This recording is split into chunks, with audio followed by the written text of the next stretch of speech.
tandai maaf sukapi madohot rohatku uji maaf pamanat puhut madalaku olo ditandaho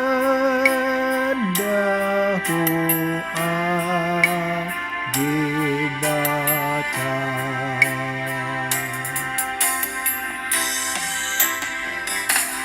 asinarohan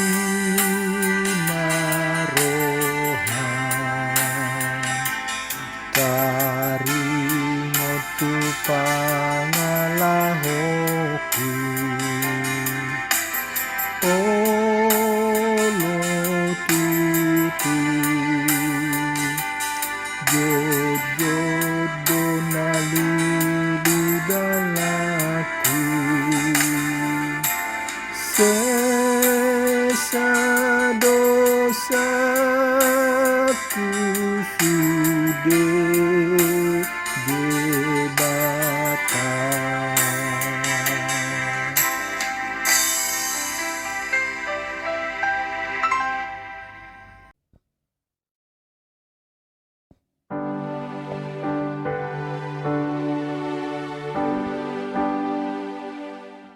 Damai sejahtera dari Allah Bapa itu yang melampaui segala akal dan pikiranmu dalam Kristus Yesus Tuhan kita. Amin. Umat yang dikasihi dalam nama Yesus Kristus, selamat Hari Raya Pentakosta. Firman Tuhan buat kita di Minggu Pentakosta yang kedua ini tertulis dalam kitab Roma pasal 8 ayat 1 sampai 8. Saya akan bacakan buat kita. Demikianlah sekarang tidak ada penghukuman bagi mereka yang ada di dalam Kristus Yesus. Roh yang memberi hidup telah memerdekakan kamu dalam Kristus dari hukum dosa dan hukum maut. Sebab apa yang tidak mungkin dilakukan hukum Taurat karena tak berdaya oleh daging telah dilakukan oleh Allah, dan jalan mengutus anaknya sendiri dalam daging yang serupa dengan daging yang dikuasai oleh dosa karena dosa.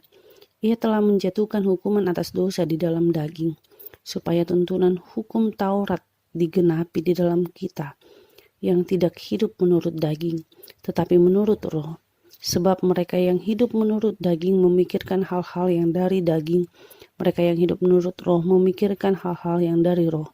Karena keinginan daging adalah maut, tetapi keinginan roh adalah hidup dan damai sejahtera. Sebab keinginan daging adalah perseteruan terhadap Allah, karena ia tidak takluk kepada hukum Allah. Hal ini memang tidak mungkin baginya. Mereka yang hidup dalam daging tidak mungkin berkenan kepada Allah.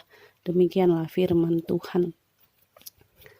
Firman Tuhan buat kita di Minggu Pentakosta ini adalah bagaimana hidup menurut daging dan hidup menurut roh, di mana Yesus Kristus datang ke dunia ini di dalam kedagingan. Dia menjadi serupa dengan manusia, tetapi dia bukanlah orang yang berdosa. Kenapa Yesus Kristus datang ke dunia ini? Dia ingin mengampuni dan menyelamatkan setiap orang yang hidup menurut daging. Apa sajakah yang hidup menurut daging?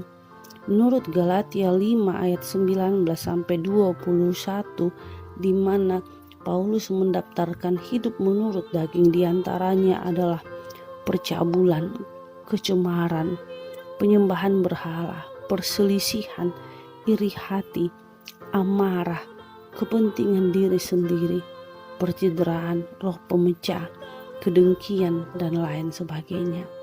Yang saya ambil contohnya adalah amarah. Sering sekali amarah kita menjadi berbuat dosa. Amarah bisa saja dapat menghilangkan nyawa. Karena itu firman Tuhan katakan, jangan biarkan amarahmu sampai pada matahari tenggelam, karena akan melahirkan dendam. Karena itulah firman Tuhan katakan, hiduplah di dalam roh. Karena apa? Roh yang ada di dalam diri kita itu lebih besar daripada roh duniawi ini. Roh yang ada di dalam diri kita lebih besar daripada roh kedagingan itu, karena kita bersama-sama dengan Allah. Karena apa?